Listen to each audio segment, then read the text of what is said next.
कागुराबाची।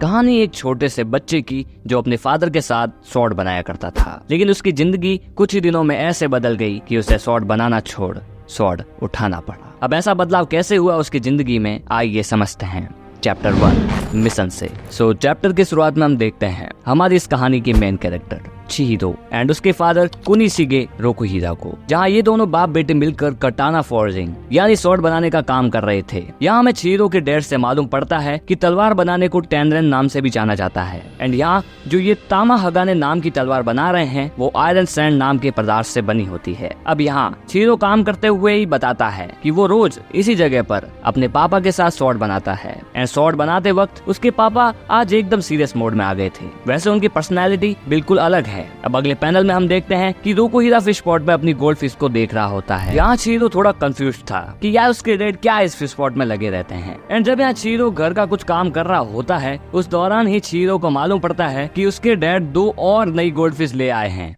What the heck, bro? अब यहाँ वो दोनों फिर से स्वॉर्ड फोर्जिंग स्टार्ट कर देते हैं जस्ट लाइक यूजुअल। तभी हम देखते हैं एक आदमी को जो उन्हीं दोनों की घर की तरफ बढ़ रहा होता है। इस बंदे का नाम शिबा है जो चिहिरो के डैड की बचपन का दोस्त है। या शिबा भी घर पर आकर सिर्फ मछलियों की तारीफ कर रहा होता है, बट ये चीजें चिहिरो को पसंद नहीं है। अब यहाँ सारी बात छोड़ शिबा बताता है कि 15 साल पहले एक सेटी नाम की वॉर में तुम्हारे डैड एक्चुअली में जाकर लड़े थे एंड उस युद्ध के अंत तक तुम्हारे डैड एक अच्छे स्वॉर्ड्समैन यानी तलवारबाज बन चुके थे एंड आज वो तलवार चलाना एंड तलवार बनाना दोनों जानते हैं। तो मैं चाहता हूँ कि तुम अपने डैड का हमेशा सम्मान करो, वो एक हीरो है। एंड यहाँ शिबा ये भी कहता है कि वो जानता है कि एक दिन वो भी अपने डैड की तरह मान बनेगा। बट ये सारी बातें चिहिरो काफी बार सुन चुका था तो वो शिबा की बातों पर ज्यादा इंटरेस्ट नहीं दिखाता एंड अब शिबा वहाँ से चला जाता है। उसके जाने के बाद रोकुहिरा चिहिरो से कहता है कि तुम जल्द ही 15 के होने वाले हो एंड अब समय आ गया है तुम्हारे सच्चे स्वॉर्डस्मिथ बनने का। एंड ये चीज चिहिरो भी कब से चाहता था। तो इस पर रोकुहिरा चिहिरो को एक रूम में ले जाता है। वहाँ एक खूबसूरत सी स्वॉर्ड पड़ी होती है। अब यहाँ रोकुहिरा चिहिरो को ये बात समझाता है कि कटाना लड़ाई लड़ने के लिए बनाई जाती है, इससे लोगों की जान बचाई जा सकती है एंड उन्हें एक नया जीवन दिया जा सकता है।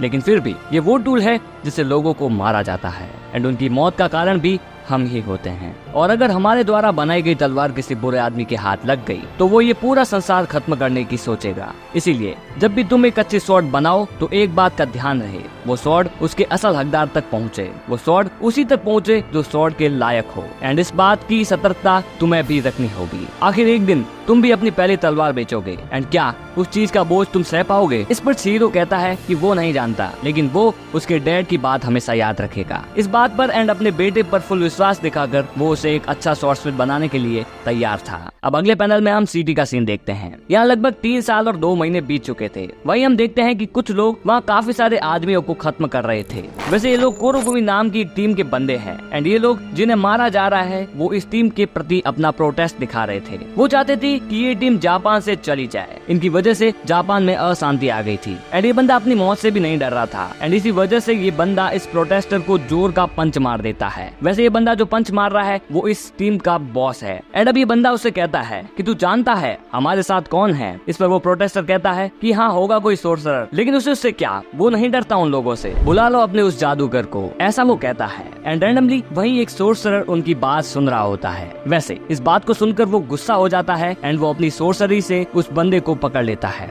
एंड उससे पूछता है कि क्या तूने आज से पहले सोर्सरी देखी है? इस पर वो बंदा कोई जवाब नहीं देता। इस पर ये बंदा उस प्लांट में कांटे भी उगवा देता है एंड इससे परेशान होकर ये प्रोटेस्टर कह देता है कि हाँ भाई मैंने ये चीज पहली बार देखी है। अभी जादूगर ये कह देता है कि ये बंदा इस पेड़ के साथ ही थोड़े समय में गायब हो जाएगा एंड ऐसा कहकर वो वहाँ से चला जाता है। एंड अब अगले पैनल में हम देखते हैं चिहिरो को जो अब काफी बड़ा हो गया था एंड यहाँ वो शिबा के साथ एक ट्रेन में बैठा होता है एंड यहाँ शिबा उसके पास बैठकर ग्रिल्ड फिश खाते हुए चिहिरो से कहता है कि तुम अपने इस निशान का कुछ करते क्यों नहीं, इसे दवाई ववाई लगा कर यार हटाओ। इस पर चिहिरो कहता है कि ये ही अकेला निशान है जो उसे उस दिन की याद दिलाता है एंड इसे देखकर चिहिरो का गुस्सा और भी बढ़ जाता है। अब ये निशान कैसे बना एंड चिहिरो यहाँ किस दिन की बात कर रहा होता है इसके बारे में हम किसी दूसरी वीडियो में बात करेंगे। अब यहाँ रास्ते में चलते वक्त शिबा चिहिरो को बताता है इस सिटी में कोरोगुमी याकुजा की चलती है एंड ये याकुजा उन लोगों से जुड़ा हुआ है। अब यहाँ ये किसकी बात कर रहे हैं वो भी मैं अगली वीडियो में बताऊंगा। अब यहाँ रास्ते में चलते वक्त शिबा एंड चिहिरो देखते हैं कि कुछ लोगों को मारकर उनकी गले से रस्सी बांधकर एक पुल पर लटकाया हुआ था एंड ये वही लोग थे जो इन कोरोगुमी के खिलाफ थे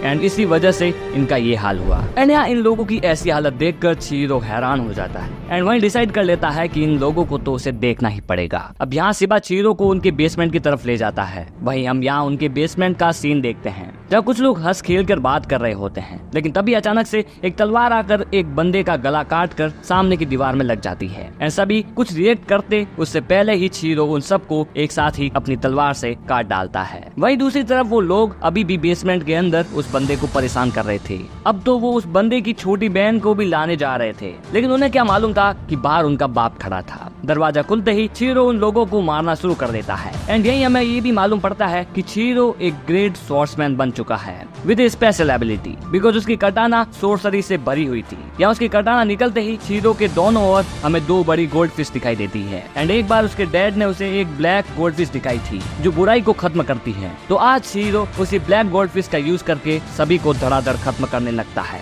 चारों तरफ खून ही खून एंड लास्ट में वो निशिकी नाम की एक गोल्ड फिश का यूज करता है एंड सभी को वो खत्म कर डालता है, बस एक को छोड़कर, याकुजा। एंड चिहिरो से पूछता है कि तुम हिसाको के बारे में क्या जानते हो। इस पर याकुजा कहता है कौन हिसाको। इस पर चिहिरो कहता है वही बंदे जो तुम्हें पीछे से सपोर्ट दे रहे हैं, पर वो अगर उसके बारे में नहीं बताना चाहता तो यहाँ चिहिरो से मारने को रेडी था। इस पर याकुजा डर कर कहता है कि क्या तुम पागल हो, तुम उन लोगों से सही में पंगा लेना चाहते हो। इस पर चिहिरो कहता है हाँ, वो उन लोगों के टुकड़े टुकड़े कर डालेगा। एंड ऐसा कहते ही हमारा फर्स्ट चैप्टर यहाँ एंड हो जाता है। सो गाइस, अगर तुम्हें ये वीडियो पसंद आई हो तो वीडियो को लाइक कर देना, चैनल को सब्सक्राइब कर देना। I see you guys in the next video. Till then, bye.